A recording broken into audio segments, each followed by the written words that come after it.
Let's take a look at what do I mean by smart shopping. I mean, come on. This is something American, we keep worrying about, the shipping all our manufacturing overseas and all the jobs and everything like this. Everyone else, what is it that America really can do?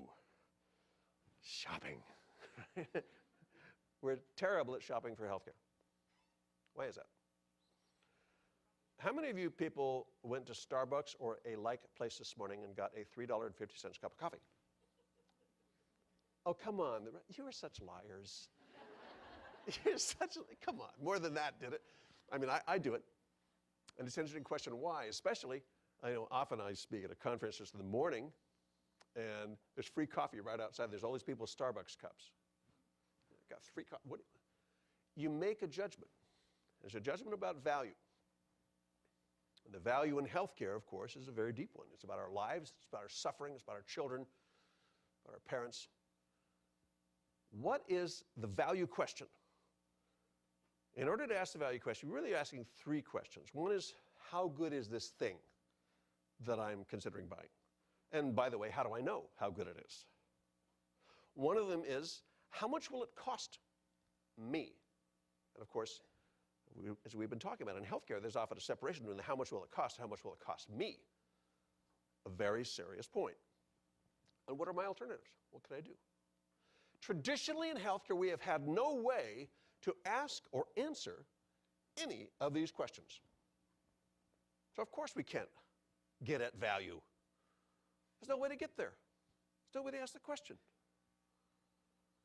And you can see why something like these kind of programs that they're talking about here would make a difference. If you can help people find out how good the healthcare program or the procedure or whatever is, how much it's actually going to cost them, and it makes a difference to them because it's a consumer-directed plan. And they can figure out what their alternatives are because they've got a health coach, this kind of thing. They can figure out how to avoid the creation and destruction of disease, as Sigmund likes to say. You can see how all of a sudden it's a completely different economic question. The macroeconomics change as well as the microeconomics really rapidly. So what do you do to get there? Well, transparency. The transparency of I'm going to say the P word, providers. How good are you at this? What's your batting average?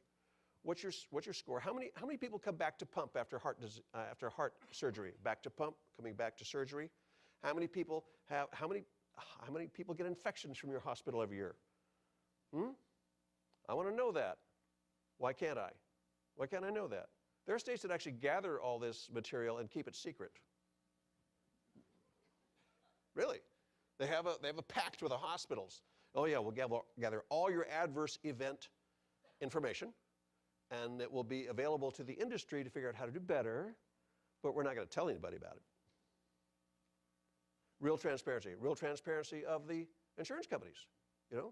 How much are your actual premiums? How much are your actual payments? There's a lot of markets where doctors can't even find out how much they're going to get paid. I think it's weird. They sign contracts with they sign contracts with insurance companies that have blanks in them. They say it's a trade secret. Excuse me? I'm the other side of the contract here, I can't understand how it's even legal. Transparency all around. Now, nobody really likes to have a scoreboard. Would you like to be a hockey goalie? I mean, come on. Make one little mistake and 40,000 people stand up and scream at you? But the reality is we all actually have scoreboards. They're just more hidden. We should put them up there. Put them up there. This is how well I do. This is what I'm trying to improve.